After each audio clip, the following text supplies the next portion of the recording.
Fantastic Four First Steps was one of the most hyped Marvel movies post-Endgame, partly due to the fact that these characters were already well known in the past and had their own movies before. Even if the movies weren't good or well received by critics, they were still popular characters and displayed in the media a lot. So when it was announced that the Fantastic Four were joining the MCU, there was a lot of anticipation. There hasn't been a lot of great movies or projects after Avengers Endgame, and the ones that were good and successful were already established characters within the MCU. Marvel really needed this movie to be good, and a lot of Marvel fans were also counting on it. So did this movie deliver? Honestly, I'm still not sure. I thought it was interesting to have the movie centered around Franklin, who, if you don't know or didn't watch the movie yet, is Reed Richards and Sue Storm's son. It felt different because the fate of the world depended on this one child, compared to previous MCU movies where there were other stakes at hand, and it wasn't as controversial as well. Having Franklin be at the center of the story's conflict fit with the theme really well. The main theme of the movie is about family, and they executed it really well. I really like the relationship and dynamic that the team has with each other. They joke around, they laugh, and when it's time to get serious, they don't hesitate to protect each other and always have each other's backs. It doesn't feel like they're just co-workers, and you can see that they genuinely care about each other. And the theme doesn't just pertain to the team, but also to everybody else on the planet. Spoiler alert if you haven't seen the movie yet, but in the movie, Reed Richards tells the public that in order for the world to be saved, they will have to offer their son to Galactus, but that they did it because it wasn't an option for them. This of course created a lot of backlash and protests because it seems like they're sacrificing the whole planet for one person.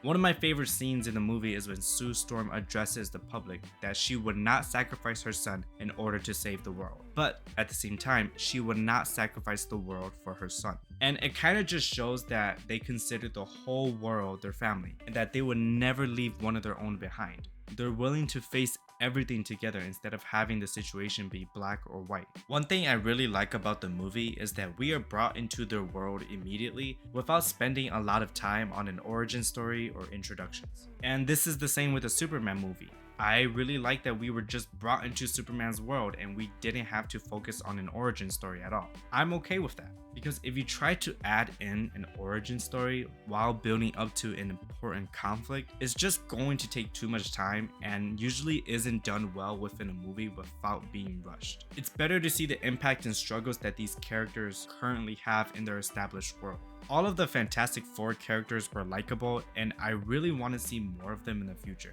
My personal favorite character in the story is Reed Richards. I know he didn't stand out as much as Sue Storm and Johnny, but I really enjoyed how he was portrayed in the film. He's portrayed as a tortured genius. He's the smartest person alive and is responsible for the world's safety because of it. And because of this, he lacks social and emotional intelligence at times. In the film, Reed Richards is trying to find a solution for the planet to be saved from Galactus, and the only solution he could think of was to give his son away. He wasn't going to do that, of course, but it was interesting to see that he even thought about it or factored it in. This eventually led to him and Sue Storm getting into an argument, because him being logical and strategic sometimes can hurt the people he loves, even if it's not intentional. He's always trying to control everything, even if it's out of his control. He did multiple tests on his own son before he was even born to see if he had inherited any bad traits about him. His big moment or turning point within the film was when he stopped doing all these tests on his son and just finally accepted his son for who he is. The parental themes and aspect within this movie fit really well because it showcases some of the flaws and insecurities that some of these characters have. Reed Richards comes face to face with his biggest fears and grows as a result of it. When it was announced that Pedro Pascal will be playing Reed Richards, I honestly wasn't a big fan of it. He's a great actor, but I just didn't think that he fit the look and personality of Reed Richards. I know he's been in a lot of projects lately and some people are tired of seeing him, but I personally didn't care about that. For me, he just wasn't what I imagined Reed Richards to look like. But after watching the film, I think Pedro Pascal actually did a good job at portraying Reed Richards' unique personality trait.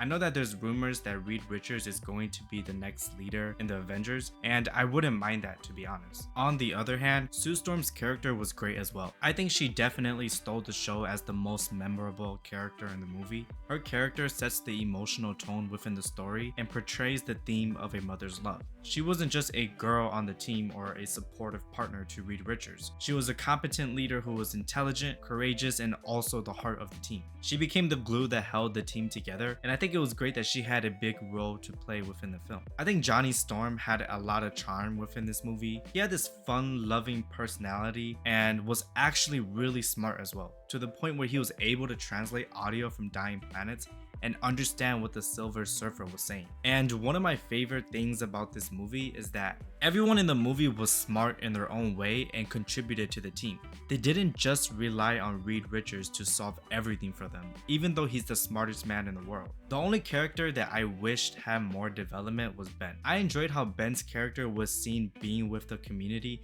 and just wanting to be there for everyone. His interaction with the people in the community just adds layers to his character, and it also gives you an idea of what the public think about the Fantastic Four. He doesn't resent who he became, but you can see that it's still taking him time to adjust to his new life. People didn't look at him like some kind of monster or anything, and if anything, they admired him and looked up to him. There were layers to his character, and I wanted to see more of him. The movie in general does a decent job setting up for future movies. It isn't the best movie, but it's decent enough. It was different in terms of the themes and the settings, and I think that's what makes it interesting. There were times where I wanted more. Apparently 20 minutes were shaved off from the movie, and maybe that's why, but I also wanted them to showcase their powers more. Reed Richards didn't really stretch too much, and the Thing didn't really clobber anybody or show his true strength. He felt super stiff, and I kind of wanted him to be able to pop off like the Hulk. And Johnny mostly turned on fire only to chase the Silver Surfer. Sue was pregnant most of the time, so her powers didn't show much until the end of the movie. Action wise, it could have been better, and I think the characters could have been developed a little bit more, but the storytelling was solid. Overall, Fantastic Four for me gets a 7 out of 10.